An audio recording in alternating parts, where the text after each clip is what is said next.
Okay students, last class तक अगर कोई भी डाउट है आपको तो पूछ लीजिए, अदरवाइज हम नेक्स्ट स्टार्ट करते हैं आगे से। कुछ पूछना है बच्चों?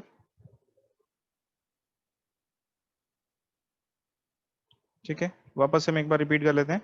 हमने वीटी वोल्टेज लगाई थी जिसकी वजह से आई करंट फ्लो कर रहा था यहाँ पे, तो वो इतनी एनर्जी हम दे रहे थे इलेक्ट्रिकल एनर्जी, पर कुछ कॉपर लॉस था तो उस लॉस को हमने साइड में ही पहले ही दिखा दिया, यहाँ पे एक रेजिस्टेंस आर ड्रॉ करके, स्मॉल रेजिस्टेंस आर, ठीक है, जितना भी रेजिस्टेंस था वो, और उसमें आई स्क्वायर आर लॉसेस हमने दिखा देने हैं। ठीक है, उसके बाद ईएमएफ हमारे पास बचती है, आई करंट से मल्टीप्लाई करने के बाद हमें ये इक्वेशन मिल जाती है, जिसमें हमें पता चल रहा है कि ये जो इनपुट इलेक्ट्रिकल एनर्जी है कॉइल को, वो आई डी साई के बराबर है या फिर एफ डी फाई के बराबर है। ठीक है, तो हमारे पास ये दो रिलेशन हो गए, एक ये वाला आई डी साई और एक ये। तो इसके साथ ही जैसे ही हम इसको, इस रिलेशन को देखते हैं ना, तो हमारे दिमाग में ये आता है। जैसे मैं एक एग्जांपल के लिए आपको बताता हूँ, मतलब ये छोटी छोटी ट्रिक्स हैं और ये छोटी छोटी ऐसी बातें हैं जो आपको पता है ना, तो ये आपके लिए बहुत हेल्पफुल रहेंगी। ठीक है, जैसे यहाँ पर कुछ वेरिएबल लिखा है y और यहाँ पे लिखा है x, और एक और कोई वेरिएबल है z। ठीक है, और इन तीनों वेरिएबल्स में रिलेशन है कुछ इस तरह का, y टाइम्स x। ठीक है, तो ये फॉर्मूला है कि z जो दिया हुआ है आपको, y और x का प्रोडक्ट आपको दिया हुआ है। ठीक है, तो आप इसको कैसे कैलकुलेट कर सकते हो? आप ना सिंपली, इसका मतलब ये है कि आपको ये एरिया कैलकुलेट करना है। सिंपल सा फंडा इसका ये होता है, कभी भी किसी भी फॉर्मूले में आपको ये, इसका मतलब होता है ये एरिया कैलकुलेट करना है। तो आप क्या कर सकते हो, z को कैसे कैलकुलेट कर सकते हो, y dx इंटीग्रल करके आप इसको z को कैलकुलेट कर सकते हो, या अगर आप डायरेक्टली ये एरिया फाइंड आउट कर सकते हो तो डायरेक्टली आप एरिया फाइंड आउट कर दोगे तो भी आपको z मिल जाएगा। लेकिन हमारे केस में अगर हम बात करें तो हमें डायरेक्टली गिवन है कि W इलेक्ट जो है, that is electrical energy input जो है, that is given bye I D Sai, और हमने वर्टिकल एक्सिस पे साई लिया है। तो यहां पर प्रोडक्ट तो है आई और साई का, उसमें तो कोई डाउट नहीं है, लेकिन अब ये डी साई यानी कि डिफरेंशियल चेंज हमें वाई एक्सिस के अलॉन्ग लेना है। मतलब अब आपको क्या करना है, ये वाला एरिया एक्चुअल में कैलकुलेट करना है। ठीक है, तो कोई दिक्कत नहीं है, इंटीग्रेट करके निकल जाएगा, लेकिन अब बस आपका जो रेफरेंस एक्सिस होगा, जो जिसके रिस्पेक्ट में आप इंटीग्रेट कर रहे हो, वो चेंज हो जाएगा यहाँ पर। ठीक है, तो ऊपर वाली जो चीज है ये इन जनरल मैंने आपको बताई है। ठीक है, किसी भी फॉर्मूले में अगर ऐसा होता है तो हम ऐसे कैलकुलेट करते हैं। आप एग्जांपल के लिए देख लीजिए, अगर आपको मान लीजिए वेलोसिटी टाइम कर दिया है ये, तो x क्या होता है, v इंटू टी होता है ना, तो आप क्या करते हो, ये एरिया फाइंड आउट कर लेते हो, ये एरिया फाइंड आउट करते के साथ ही आपको चेंज इन पोजीशन मिल जाता है। ठीक है, तो ये इसका एग्जांपल है, और भी एग्जांपल्स आप देख सकते हो, कभी भी देख लेना कोई भी सिचुएशन से रिलेट करके। नेक्स्ट चीज क्या है हमारे पास, ये हमने देख लिया था, मैग्नेटिक एनर्जी हमने देख लिया था, ये एनर्जी भी हमने कैलकुलेट कर ली थी, ये कितनी आ गई थी, half of psi into I and half of F into phi.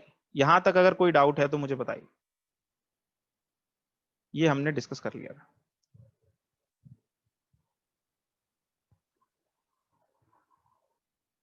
ठीक है, जैसे मैं एक आपको फिर से करके दिखा देता हूं कि अगर ये हमारा कर्व है, बच्चों आवाज आ रही है ना? Yes sir. ये I1 करंट है, ये psi1 फ्लक्स है।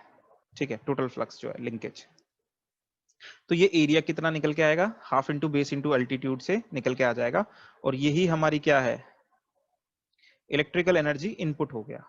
ठीक है, वो किसके बराबर हो जाएगा, हाफ इंटू बेस मतलब I1, ऑल्टीट्यूड मतलब psi1।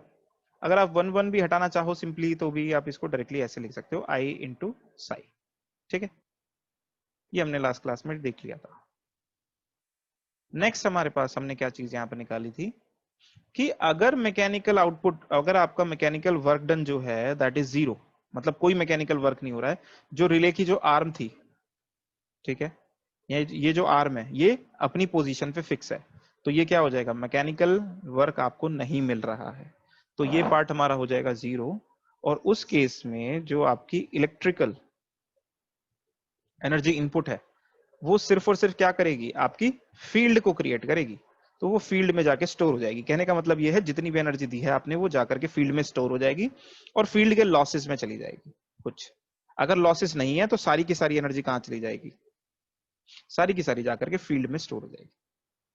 और हमने लास्ट क्लास में देखा था कि ये जो बन रहा है ये एक रेक्टेंगल बन रहा है, और अगर ये इसका डायगोनल है तो ये एरिया जो ऊपर हमने कैलकुलेट किया और नीचे वाला एरिया सेम है, तो ये जो कहलाएगा ये को एनर्जी कहलाएगा। और इसको हम कैसे रिप्रेजेंट कर देते हैं, FLD डैश से। डैश का मतलब को एनर्जी, और ये जो दोनों है सेम होने की वजह से हम इसको ये रिलेशन लिख सकते हैं अगर मैकेनिकल वर्क जीरो है। ऐसा नहीं करना है कि सिर्फ ये रट लिया इक्वेशन, ठीक है। मैकेनिकल वर्क अगर जीरो है तो हमें ये मिल जाएगी इक्वेशन, और ये हमारे फॉर्मूला हो जाएंगे, ठीक है। ये हमने लास्ट क्लास में देखा था।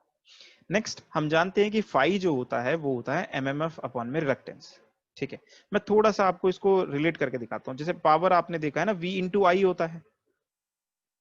अब हमें ये पता है ओम्स लॉ से V इक्वल्स टू IR होता है। अगर रजिस्टर की बात करें तो हम यहाँ पे पुट करके फॉर्मूले और भी बना लेते हैं, I स्क्वायर R या फिर V स्क्वायर बाय R, ऐसे निकाल लेते हैं ना कि ये VI की टर्म्स में, ये IR की टर्म्स में, और ये VR की टर्म्स में पावर का फॉर्मूला। लेकिन सबसे कैलकुलेट करोगे पावर तो सेम ही आएगी ना। सेम चीज यहाँ पर है, देखो जैसे P equals to V into I होता है, sorry V equals to I into R होता है, ऐसे ही हमने एक फॉर्मूला ये देखा था कि फ्लक्स जो होता है वो किसके बराबर होता है, that is equals to MMF upon में रिलक्टेंस, ठीक है। तो हम क्या कर सकते हैं, इस फॉर्मूले की वैल्यूज यहाँ पे पुट करके, ठीक है, रिलक्टेंस की फॉर्म में भी ये फॉर्मूले निकाल सकते हैं। अभी साई और आई की फॉर्म में है ना, ठीक है, जैसे यहाँ पे था V और I की फॉर्म में, R की फॉर्म में, रेजिस्टेंस की फॉर्म में भी अगर फॉर्मूले चाहिए थे तो हमने ये फॉर्मूला यूज कर लिया था। सिमिलरली हम यहाँ पे ये फॉर्मूला यूज करके ये चीज में पुट कर सकते हैं, ठीक है। तो हमारे पास क्या निकल के आ जाएंगे, ये फॉर्मूले हम पुट कर देंगे, और ऐसे ही लाई L इज इक्वल टू क्या होता है, साई अपॉन आई होता है, ठीक है। किसी भी कॉइल के लिए ये आपने फॉर्मूला पढ़ रखा होगा। फाई जो होता है, फ्लक्स जो होता है वो L टाइम्स आई होता है किसी भी लीनियर सर्किट के लिए, ठीक है। किसी भी लीनियर सर्किट के लिए phi is equal to L होता है। अगर कोई भी कॉइल जो है लीनियर कैरेक्टरिस्टिक शो कर रही है मैग्नेटाइजेशन, तो यहाँ पे psi is equal to Li हो जाता है। तो L को हम क्या लिख सकते हैं, साई अपॉन में आई लिख सकते हैं। ये सारे बेसिक रिलेशंस है जो आप पहले पढ़ चुके हैं, ठीक है। थोड़ा थोड़ा ये आपको वापस से पढ़ने पड़ेंगे जब आप सर्किट एंड सिस्टम्स में देखोगे। तो सर्किट एंड सिस्टम में वापस से आपको इंडक्टेंस क्या होता है वो बताया जाएगा, ठीक है। तो ये सब चीजें क्लियर। तो हमारे पास ये जो फॉर्मूला साई और आई और एफ फाई की टर्म्स में आए थे, अब इन फॉर्मूलाज को हम रिलक्टेंस या फिर इंडक्टेंस की टर्म्स में भी लिख सकते हैं। जब आप इसको लिखोगे तो ये आपको ये मिल जाएगा, half Li square is equals to, ये ना यहाँ पे प्लस नहीं आएगा, ये इक्वल आएगा। ये गलती से लिख दिया, ये ध्यान रखना, ये प्लस नहीं है, ये इक्वल आएगा। तो हाफ Li स्क्वायर ये आप जानते भी हो, मैग्नेटिक फील्ड में स्टोर्ड एनर्जी जो होती है वो हाफ Li स्क्वायर, ये फॉर्मूला भी आपने पढ़ रखा होगा, है ना, equal to half psi square upon L।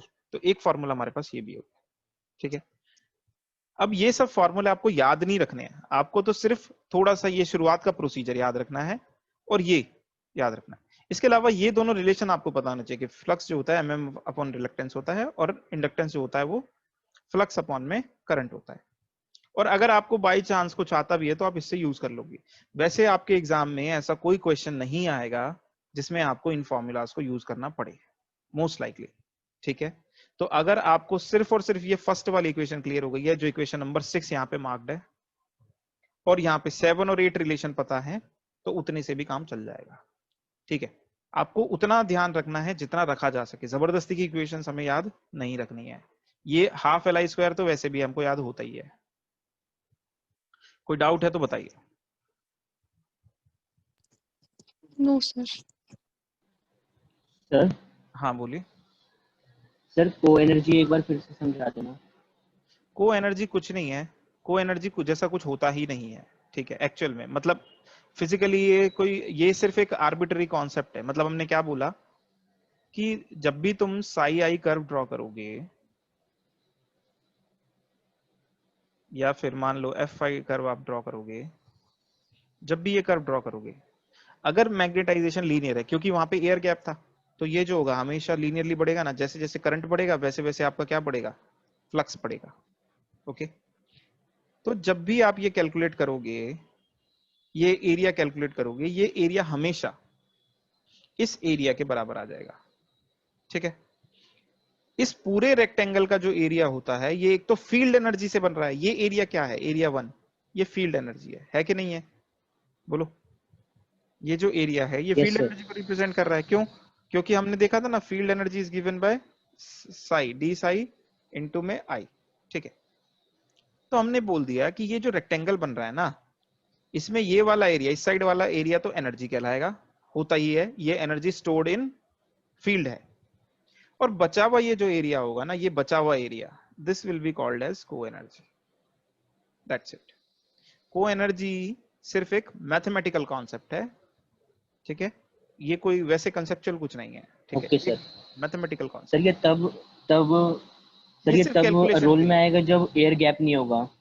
नहीं नहीं नहीं, ये कभी भी उसमें नहीं आता है, मतलब कॉन्सेप्ट से रिलेटेड कुछ भी नहीं है, ये सिर्फ मैथमेटिकल कैलकुलेशंस के लिए है। कहीं पे हमें कैलकुलेशन Okay, इजी sir. पड़ रही होगी तो इसकी मदद से हम कैलकुलेट कर लेंगे, बस that's it, nothing else, simple. ठीक है, अब नेक्स्ट हमारे पास जो है यहाँ पर ये पार्ट आ जाता है। ठीक है, देखो जरा यहाँ पे, अब मैग्नेटिक फील्ड एनर्जी स्टोर्ड, ये हमें निकालना है पर यूनिट वॉल्यूम। ठीक है, तो हम अब एनर्जी डेंसिटी की बात करेंगे।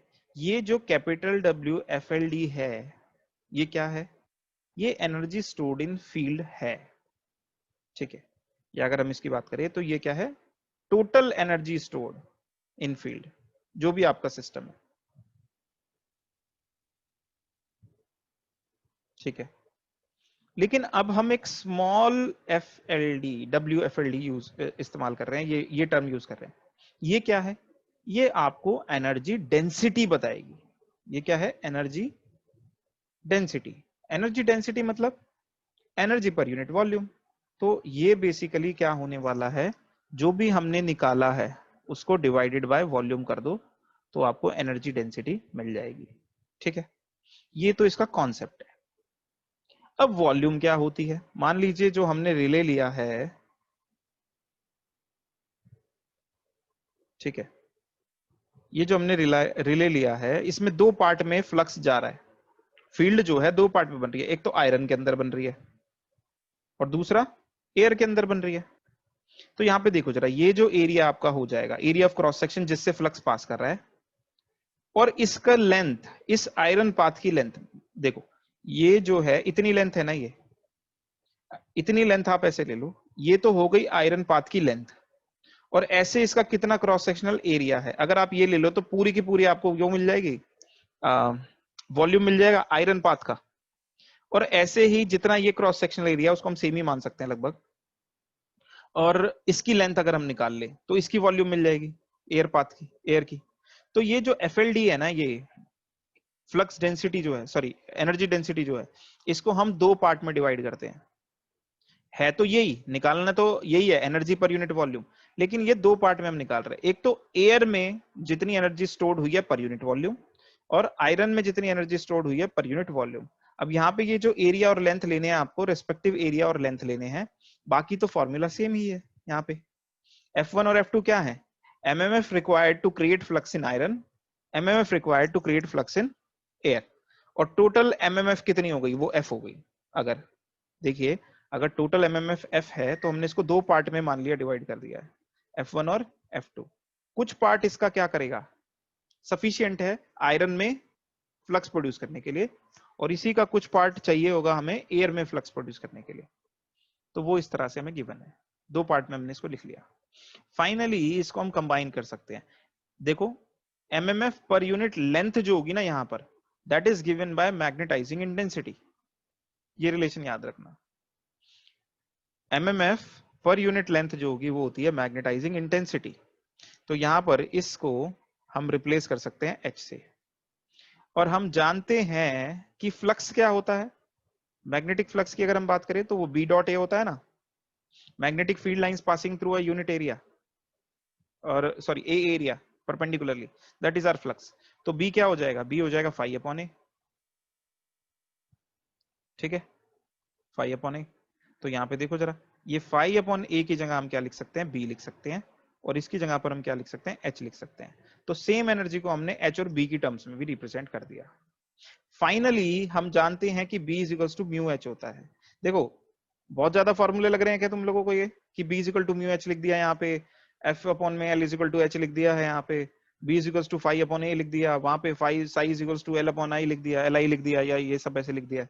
बहुत ज्यादा फॉर्मूले लग रहे हैं क्या, कंफ्यूजन हो रहा है इसकी वजह से? जल्दी बोलो हाँ या ना। यस सर होता है। तो देखो थोड़ा सा इसके लिए मैं एक चीज यहाँ पे बोलना चाहूंगा कि ये सारे के सारे फॉर्मूले पहली चीज तो आपके देखे हुए हैं, इतना समय नहीं है कि मैं सबको बहुत ज्यादा डिटेल में बता सकूं, इसीलिए मैंने शुरुआत के 4-5 लेक्चर इन चीजों में निकाले थे कि कम से कम आपको एक बेसिक आइडिया तो हो ही जाए चीजों का।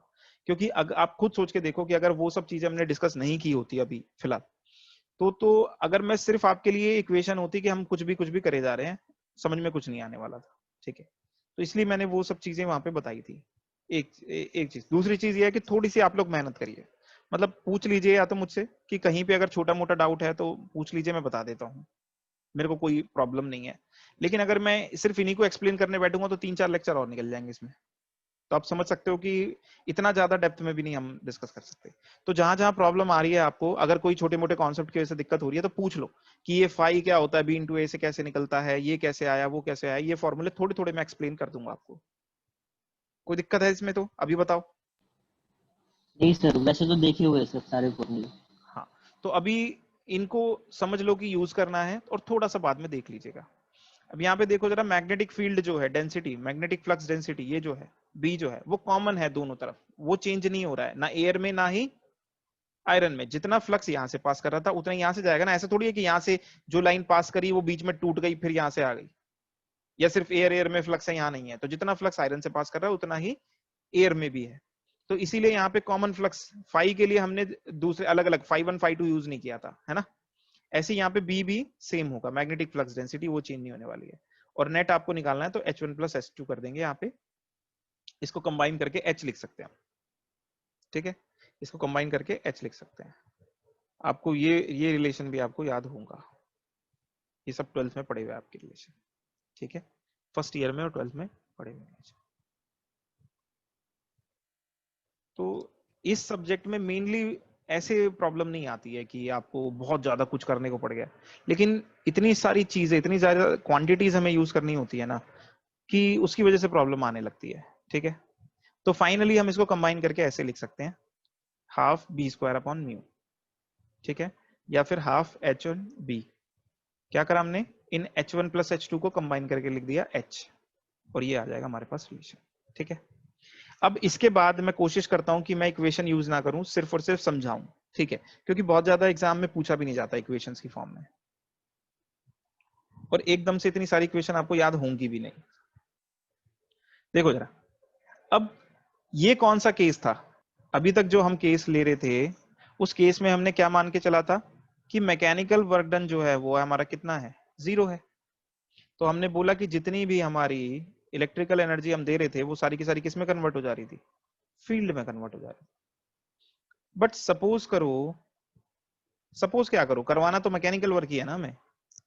अगर मैकेनिकल वर्क हमारा 0 नहीं है तो जितनी एनर्जी आप सप्लाई कर रहे हो, जितनी एनर्जी आप सप्लाई कर रहे हो उसका कुछ पार्ट तो फील्ड में स्टोर हो जाएगा अगर लॉसेस को नेग्लेक्ट कर दे तो, और बाकी का बचा हुआ पार्ट आपका मैकेनिकल वर्क कराएगा। ठीक है, मतलब अगर आपने कुछ मैकेनिकल वर्क कराया है तो फिर आपको ये इक्वेशन यूज करनी पड़ेगी, और अब थोड़े से चेंजेस हो जाएंगे।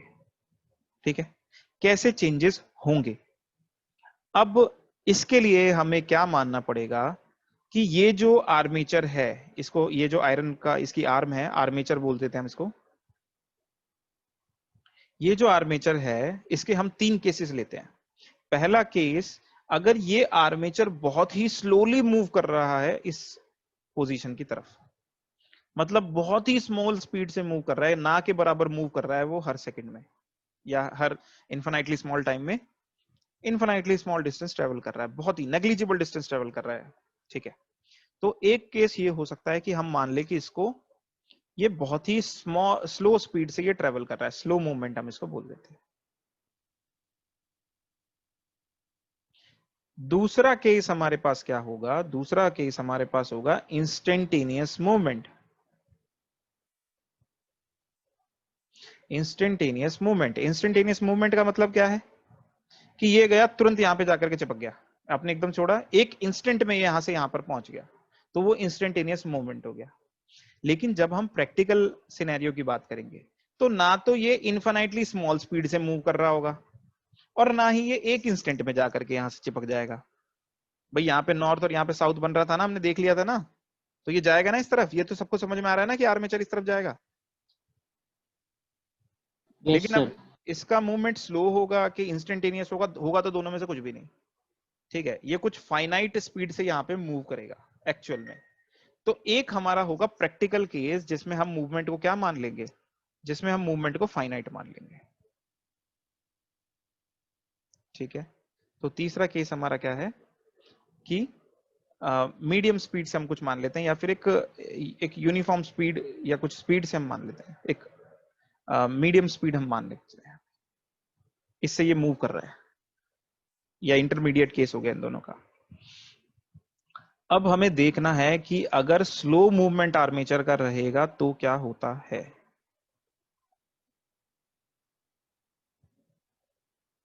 देखो जरा, मैकेनिकल वर्क डन है और अब स्लो मूवमेंट के साथ है। ध्यान से देखो क्या है, पहले आपका ये कर्व था, साई आई कर्व अगर मैं ड्रॉ करूं तो आपका पहले ये कर्व था। कब कर्व था, जब आपका आर्मेचर इधर है, इस पोजीशन पे, 1 पे, और अब इस 1 पोजीशन से 2 पोजीशन पे आने के लिए ये बहुत ही इन्फिनाइटली स्मॉल स्पीड से मूव कर रहा है। तो आपने क्या करा, जब ये आना शुरू करने वाला है उससे पहले आपने यहाँ पे कुछ एनर्जी दे दी थी, इलेक्ट्रिकल एनर्जी, और यहाँ पे वो फील्ड की फॉर्म में स्टोर हो चुकी थी। तो कितनी एनर्जी स्टोर है यहाँ पे पहले से, इतनी एनर्जी आपकी पहले से स्टोर्ड है, इसमें कोई डाउट है तो बताइए। ये आपका 1 मैं यहाँ पे मार्क कर रहा हूं। अब इसके बाद क्या होना है, इसके बाद इस आर्मेचर को यहां से यहां आना है। इतनी एनर्जी आपने दी थी जो फील्ड की फॉर्म में स्टोर हो गई है। जल्दी बताओ आप लोगों को। देखो यहां से जो हमने इलेक्ट्रिकल एनर्जी इनपुट दिया था फर्स्ट लोकेशन में, पहले तो ये सारी की सारी फील्ड में कन्वर्ट हो गई थी।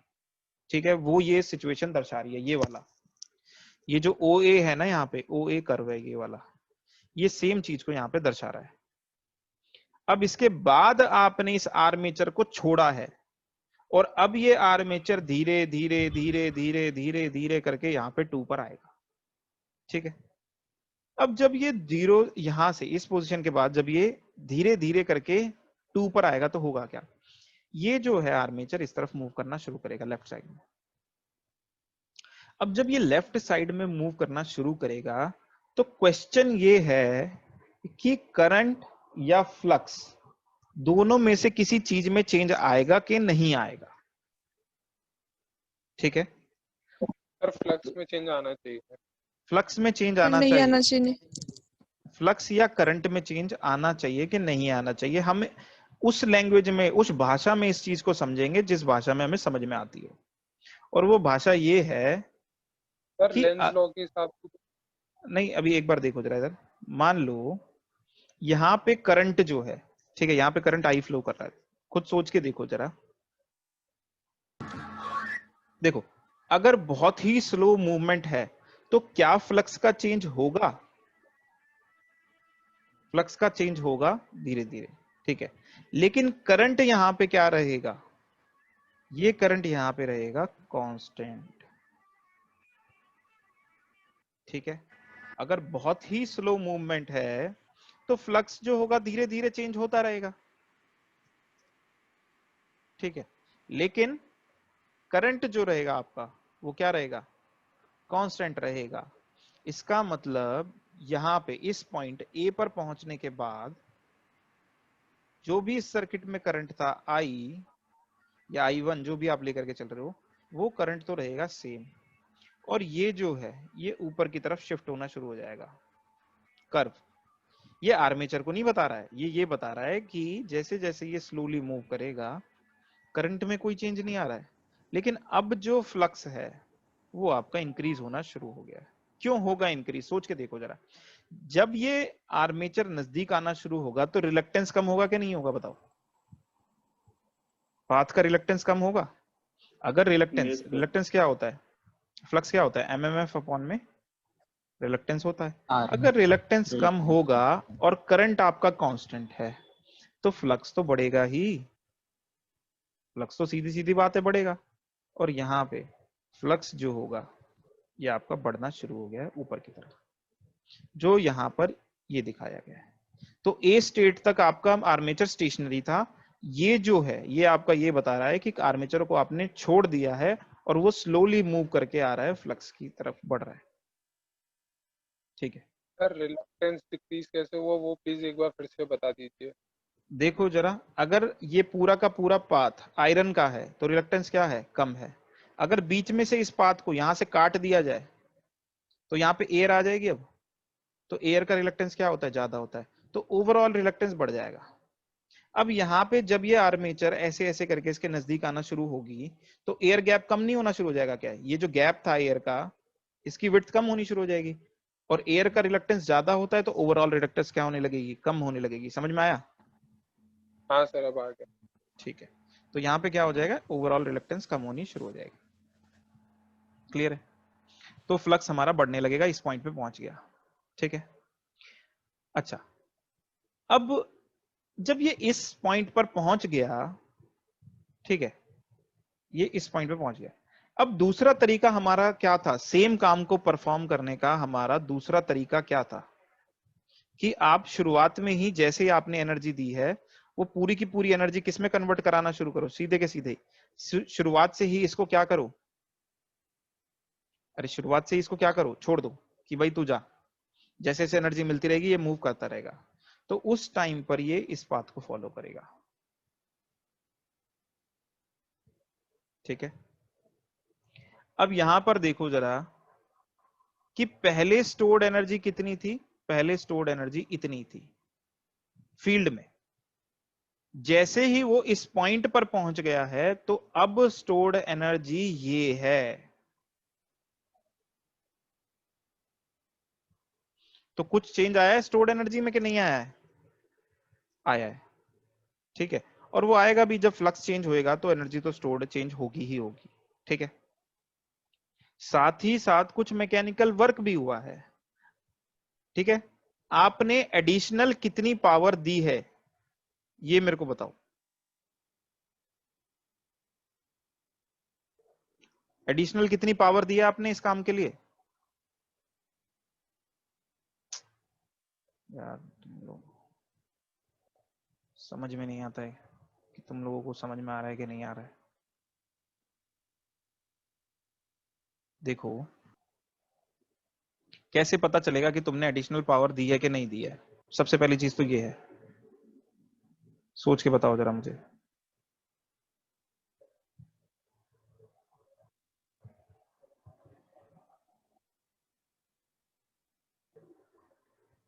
देखो ये आपका सोर्स है जो आपको VT वोल्टेज दे रहा है, यहाँ पे रेजिस्टेंस हमने हटा दिया, मतलब EMF जो मिल रही है वो मिल रही है कॉइल को, और यहाँ पर आपका रिले बना हुआ है ऐसे करके।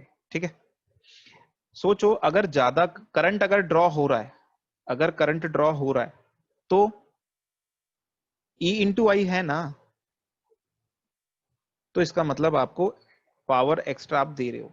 ठीक है, अब आप देखो यहां से A पॉइंट से B पॉइंट तक पहुंचाने के लिए करंट तो आपका मेंटेन है ना, तो इस ड्यूरेशन में भी करंट तो ड्रॉ हो रहा है ना, और वोल्टेज भी मेंटेन्ड है, तो पावर तो आप दे रहे हो, इसका मतलब एनर्जी इस टाइम पे भी दे रहे हो। कितनी एनर्जी इस टाइम पे आपने दी है, इतनी एनर्जी आपने दी है इस टाइम पर। ये जो रेक्टेंगल दिख रहा है ना, ये आपको बता रहा है कि कितनी एनर्जी आपने दी है। ठीक है, क्योंकि इलेक्ट्रिकल एनर्जी हमने बेसिक फॉर्मूला क्या निकाला था, I इंटू डी साई का इंटीग्रल निकाला था ना। तो यहाँ पे देखो जरा कितनी, यहाँ पर करंट कितना है I1, और यहां से करंट कितना रहा, वो तो I1 ही रहा। ठीक है, तो ये करंट तो कांस्टेंट है तो हमने बाहर ले लिया, I1 कांस्टेंट है क्योंकि। अब आपने क्या करा, डी साई को इंटीग्रेट कर दिया, यहां पर आपका जो फ्लक्स है वो साई 1 है, और यहां पर कितना है, साई 2 है। तो साई 1 से साई 2 तक इंटीग्रेट कर दिया, तो आंसर क्या आएगा, I1 साई 2 माइनस साई 1। इसका मतलब I1 इंटू में जो भी है ये टर्म जितना भी है ये कितनी है, ये इतनी लेंथ है। ठीक है, ये इतनी लेंथ है, इतनी लेंथ इनटू में, ठीक है, phi two minus five psi two minus I1 ये है ना लेंथ, और I1 कितनी लेंथ है, I1 ये लेंथ है, और I1 इनटू में इन दोनों का प्रोडक्ट जो है वो क्या रिप्रेजेंट कर रहा है, इस रेक्टेंगल को रिप्रेजेंट कर रहा है कि नहीं कर रहा, बताओ। यस तो सर। Yes sir. एक्चुअल में ये रेक्टेंगल का एरिया आपको क्या बता रहा है कि इस दौरान, स्लो मूवमेंट के दौरान आपने कुछ इलेक्ट्रिकल एनर्जी इनपुट भी दिया है। अब तुम खुद से हमारी इक्वेशन को ध्यान में रखते हुए अकल लगा के मुझे बताओ, ये जो एडिशनल आपने दिया है ये क्या है, ये जो एडिशनल आपने इलेक्ट्रिकल एनर्जी इनपुट दिया है ना, ये वो है, ठीक है। ये किसके बराबर होगा, ये उसके बराबर होगा कि जितना फील्ड एनर्जी में चेंज आया और जितना मैकेनिकल वर्क हुआ, एनर्जी तो कंजर्व रहेगी ना, तो चेंज इन फील्ड एनर्जी और मैकेनिकल वर्क डन के सम के बराबर नहीं होगा क्या, कितनी एनर्जी आपने दी है इलेक्ट्रिकल एनर्जी इस मोमेंट पे, यस सर। ठीक है। अब इसको देखो जरा,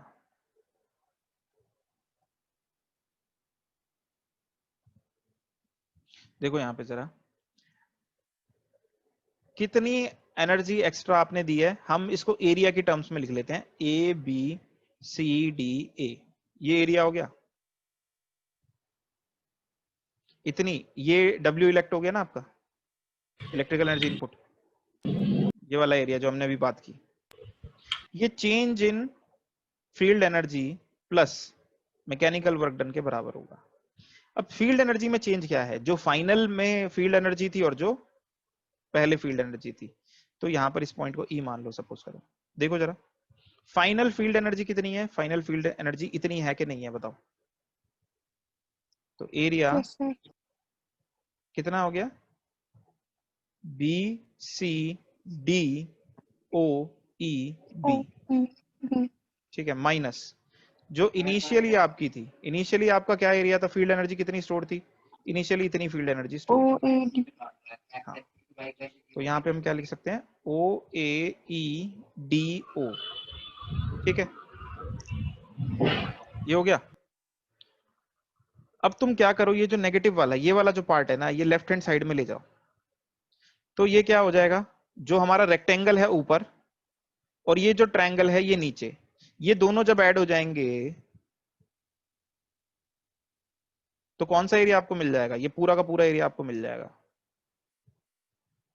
ये पूरा का पूरा एरिया आपको मिल जाएगा, ठीक है, जैसे ही आपने ये रेक्टेंगल को और नीचे वाले ट्रायंगल को ऐड किया, ठीक है।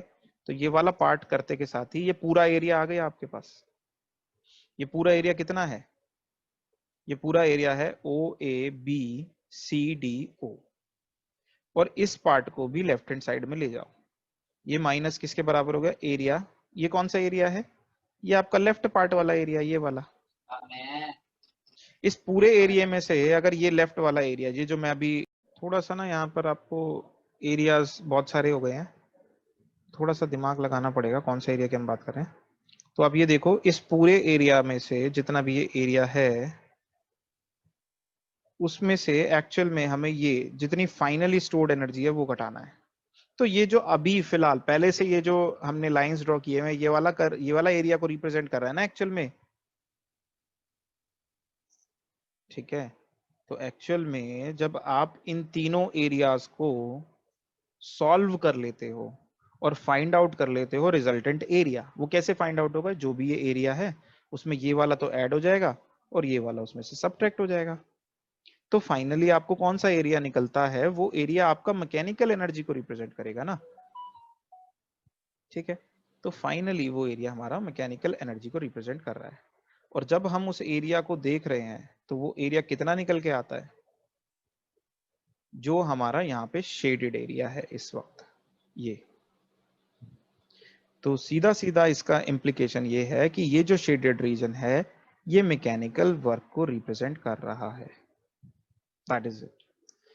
तो शुरुआत में जो एनर्जी स्टोर्ड थी वो एनर्जी स्टोर्ड चेंज हो गई, कुछ वर्क भी हो गया और कुछ इलेक्ट्रिकल एनर्जी इनपुट भी उसके लिए हमें लेना पड़ा। अब वो तीनों क्या क्या क्या होंगे वो हमने यहाँ पे ग्राफ्स पे एरिया की टर्म्स में स्टडी कर लिए। अगर हम किसी तरह से इस एरिया को फाइंड आउट कर ले तो we can find out the mechanical work done. ठीक है, now you can see that actual में आपको ने जो टोटल एनर्जी दी है वो ये है इलेक्ट्रिकल एनर्जी। इसका कुछ पार्ट जो है वो आपका फील्ड में स्टोर हो रहा है और कुछ पार्ट इसका वर्क डन हो रहा है। ठीक है, तो एक्चुअल में आपने जो है वो इतनी एनर्जी दी है, इलेक्ट्रिकल एनर्जी इतनी। उसमें से जो शेडेड पोर्शन है वो आपका मैकेनिकल वर्क है और रिमेनिंग पार्ट आपका स्टोर्ड एनर्जी बता रहा है। That is the meaning of this thing. Fine. ऐसे ही हमें इंस्टेंटेनियस मूवमेंट के लिए करना है। इंस्टेंटेनियस मूवमेंट का मतलब ये है कि फ्लक्स कभी भी इंस्टेंटेनियसली चेंज हो नहीं सकता, लेकिन करंट चेंज हो सकता है सर्किट में। तो जैसे हमने पहले कॉइल जो यहाँ पे ड्रॉ की थी, अगर हम कोई कॉइल ले लें तो इस कॉइल से फ्लक्स कभी भी इंस्टेंटेनियसली चेंज नहीं हो सकता।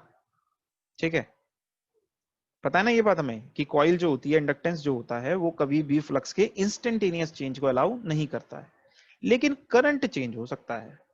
तो एक्चुअल में क्या होता है जब हम इंस्टेंटेनियस मूवमेंट की बात करते हैं, तो मान लीजिए आपने यहां से फिर से ए से ही शुरू किया है, तो अब इंस्टेंटेनियस मूवमेंट के टाइम पे क्या होगा कि फ्लक्स जो है वो चेंज नहीं होगा, केवल और केवल क्या हो चेंज होगा, यहाँ पे ये इंस्टेंटेनियस। ठीक है, तो यहाँ पे ए पॉइंट पे था ना आपका आर्मेचर, जैसे ही आपने इंस्टेंटेनियस मूवमेंट कराया वो इस पाथ के थ्रू होकर के यहाँ पे पहुंच गया, मतलब करंट में तो चेंज आ गया लेकिन फ्लक्स उतना ही रहा। लेकिन ये समझने वाली बात है कि जैसे ही ये बंद हो गया है तो इसका पाथ का रिलक्टेंस तो कम हो ही गया है। तो एक्चुअल में तो ये जितना फ्लक्स इस सर्किट में अब फ्लो करेगा, क्योंकि रिलक्टेंस कम हो गया है, इनवर्सली प्रोपोर्शनल है, तो फ्लक्स तो बढ़ेगा ही बढ़ेगा। ठीक है, क्लोज होने के बाद भी तो मैकेनिकल वर्क तो हमारा ये निकल के आ जाएगा, लेकिन फ्लक्स तो अभी भी बढ़ना है। तो फिर होगा क्या कि वो यहां पर बी पॉइंट पे आने के बाद अब बढ़ना शुरू होगा। एक्चुअल में आपको मैकेनिकल वर्क तो मिल गया है पहले ही, लेकिन अभी भी सिस्टम आपका स्टेबल नहीं हुआ। ठीक है, अभी भी जाकर के फाइनल आउटपुट नहीं मिला। तो अब एनर्जी एक्स्ट्रा एडिशनल बढ़नी है। इसमें क्या हुआ, एकदम से जो एनर्जी स्टोर थी फील्ड में वो बढ़ गई, वो कम हो गई और उसकी जगह वर्क हो गया। ठीक है, पहले इतनी एनर्जी स्टोर थी ना फील्ड में, तो अब उसी फील्ड का कुछ पार्ट सीधे वर्क में कन्वर्ट हो गया इंस्टेंटेनियसली। लेकिन अब ये एनर्जी को बढ़ाएगा इस पार्ट को फॉलो करते हुए। ठीक है, और फाइनली जाके तो वही स्टेबल होगा जहां पे ये पहले स्टेबल हुआ था। ठीक है, और अल्टीमेटली उतनी ही एनर्जी स्टोर्ड रहेगी सिस्टम में, और रहनी भी चाहिए। हम समझ सकते हैं ना इस बात को, जब हमने सोर्स नहीं बदला, कुछ नहीं बदला, सिस्टम की रिलक्टेंस पहले जितनी है, मूवमेंट इंस्टेंटेनियस होने की वजह से ट्रांजिएंट्स डिफरेंट हो सकते हैं, लेकिन फाइनल स्टेज तो डिफरेंट हो नहीं सकती, क्योंकि फ्लक्स तो उतना ही एस्टेब्लिश होगा, फाइनली करंट उतना ही फ्लो करेगा। ठीक है, तो अल्टीमेटली स्टेट तो वहां पहुंचना ही पड़ेगा, लेकिन अब पाथ चेंज हो गया उस स्टेट पे पहुंचने का। ठीक है, so this is about our instantaneous movement. Next class में हम इसका इस पार्ट को फिनिश। सर अभी आपने बताया था ना ग्राफ में जो वो वाला था स्लो मूविंग वाले में। हाँ, स्लो मूविंग वाले में बताइए क्या पूछना है। सर आपने एक पावर का बताया था कि पावर कम ड्रॉ होगी या ज्यादा, मतलब वो कैसे पता लगेगा? नहीं, पावर देखो, अगर आपको कुछ आउटपुट मिल रहा है या कुछ चेंजेस आउटपुट एनर्जी में आ रहे हैं तो वो इनपुट से ही तो आएंगे ना, ना तो Yes, एनर्जी sir. क्रिएट होने वाली है ना डिस्ट्रॉय होने वाली है। अब यहाँ पर Yes, स्लो sir. मूवमेंट हो चाहे इंस्टेंटेनियस मूवमेंट हो, किसी भी केस में आप देख सकते हो, दोनों में से किसी भी केस में आप देख सकते हो कि मैकेनिकल वर्क तो हो रहा है ना, और फील्ड Yes, एनर्जी sir. में भी चेंज आ रहा है। अब ये जो फील्ड एनर्जी बढ़ रही है या घट रही है, और जितना वर्क हो रहा है, ये सब एनर्जी हो रही है, आउटपुट है ये सब। ठीक है, तो Yes, sir. चेंज, फील्ड का चेंज और वर्क का होना मैकेनिकल, ये दोनों मिला के आपका आउटपुट है। अब ये दोनों कहां से आएंगे, ये इनपुट एनर्जी से आएंगे। अब इनपुट एनर्जी कितनी होती है वो हमने देखा था कि W इलेक्ट का फॉर्मूला क्या था, ID साई था।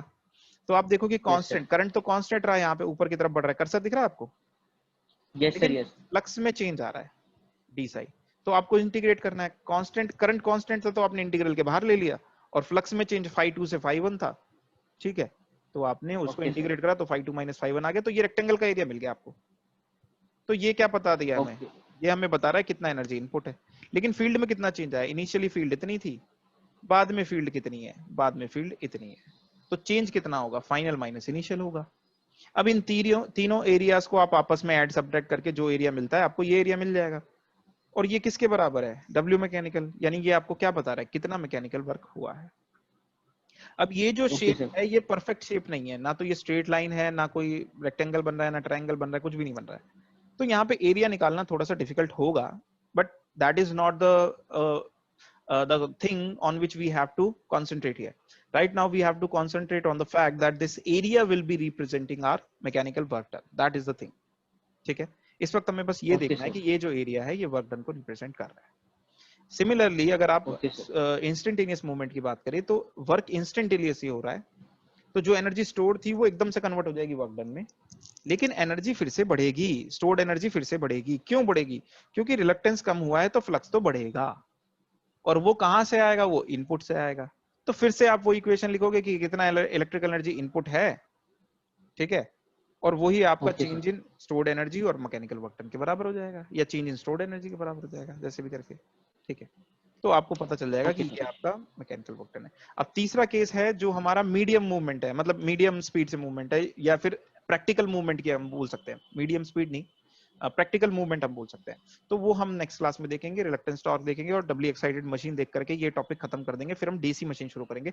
डीसी मशीन में आपको मोस्ट लाइकली कोई प्रॉब्लम नहीं आएगी, लेकिन इसमें थोड़ी सी प्रॉब्लम है, क्योंकि इसमें सारे के सारे इलेक्ट्रोमैग्नेटिज्म के कॉन्सेप्ट यूज होने हैं, और वो ठीक से अगर हमें नहीं आते हैं तो